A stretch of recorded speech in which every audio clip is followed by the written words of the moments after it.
Today we're doing the second session of a wedding makeover.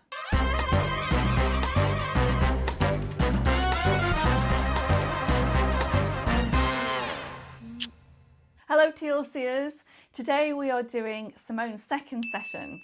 So Simone is getting married very soon and she came in for a pre-wedding makeover. If you remember, some time ago we did her first session where we did some Botox to the forehead, the crow's feet area, lower face. We also did some fillers as well, mainly for lifting and sculpting the cheeks and improving the jawline. Well, as you know, sometimes these things can take more than one session, especially if you're looking to make a bigger difference, like if you've got an important event coming up or you just want to feel damn good. So let's go through what we did for her. If you remember, the first time that we met this patient, some of the areas that we ended up treating were the cheek area, in front of the ear here, the marionette zone, the chin crease as well, and the base of the nose. And often, even the second time that I see somebody, I often end up doing the same thing again because you just can't get enough volume in the first time, and if we want to see an even bigger improvement, we just hit those areas again basically. So let's go through that. First thing that we're going to do is lift the cheek a little bit more using some filler. So here you can see we're using a cannula to get a bit more lift through the cheek. And now you can see a half and half. So you can see that one side has been lifted and the other side not so much. So even though we did a reasonable amount the first time that we met this patient, it doesn't mean to say that we can't improve even more. The next thing that we're going to do is some chin filler.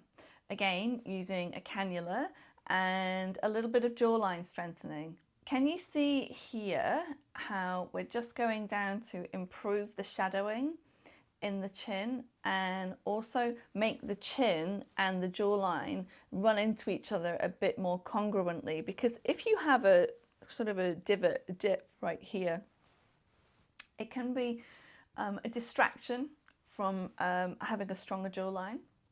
It's very easy to do with filler, as you can see. And now we're going to have a look at the angle of the jaw, again using a cannula here. These products that we're using, they're all hyaluronic acid. I believe we were using Juvederm Voluma and Juvederm Vollift to do this procedure. Okay, so now this is the interesting part. We're going to do the forehead now using a cannula. So not a lot of people know that it's really important that you have a smooth, rounded forehead. And as we get older, the bone changes slightly and we can develop a depression in the forehead, and it looks kind of like a concavity there, but it looks much more natural looking and useful looking if we have a smooth forehead instead of it having sort of this divot in the center of it. So we are going to do that right now for our patient using a cannula. It's a bit tricky doing filler here because there's not much space. You know, there's not much space between the skin and the bone here, so it's quite a tight space.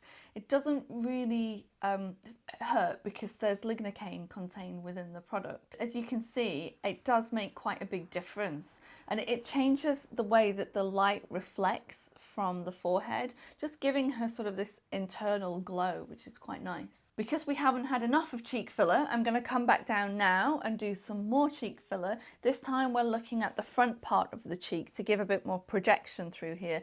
And again, that's done with a cannula. You've probably noticed that I use cannula quite a lot, and that's just because if I'm doing a large area like this, it minimizes the number of injection points that a person needs to have.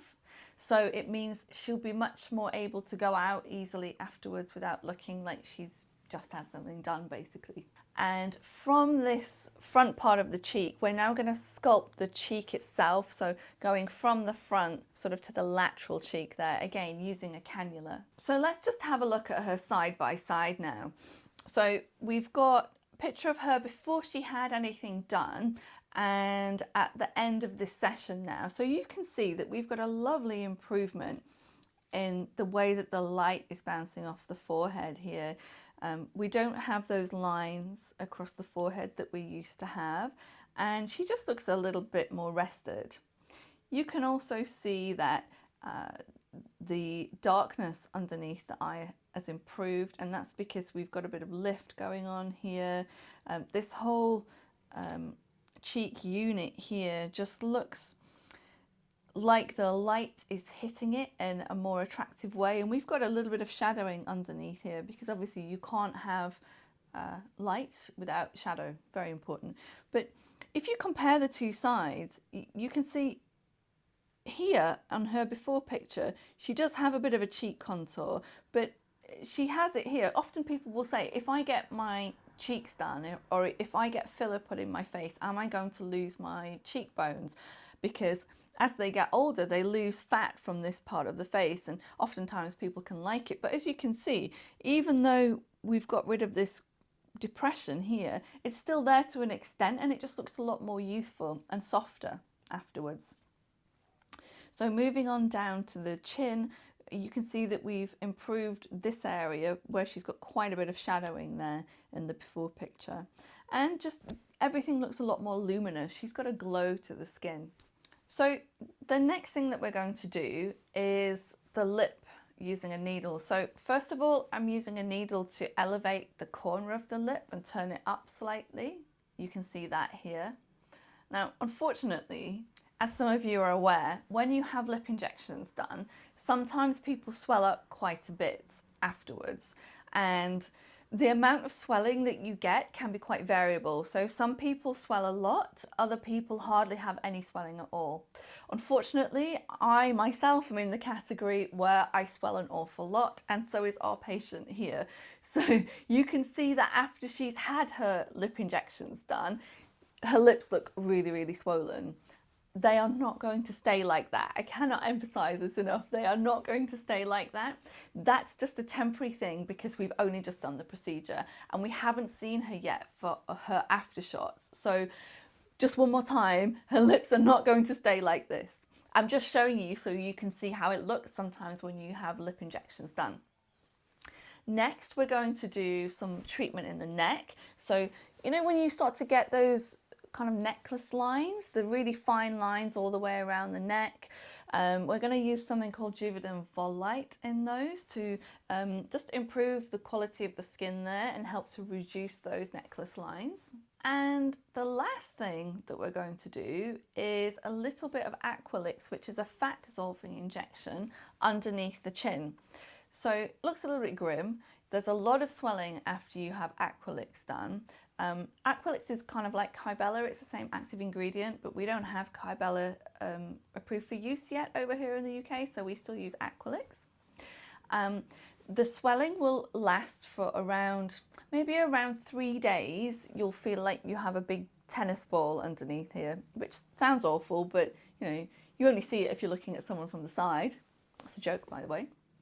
And then after around a week, you probably look presentable. It takes around 3 weeks for most of the swelling to go, but once it's gone, that fat doesn't come back. Sometimes you need to have more than one session of Aqualix depending on the sort of result that it is that you're looking to get. So as I said, we haven't seen this patient again after her lip injections or her Aqualix injections were done. So I can't show you her final after pictures yet. But I think she's looking pretty good so far. So when we get her back in, I'll definitely pop up another video about that and you can see her progress. Okay guys, so that's all we've got time for this week. If you like what you see or if you've got any questions, please just pop a comment in the comment section below, and please don't forget to like, comment and subscribe.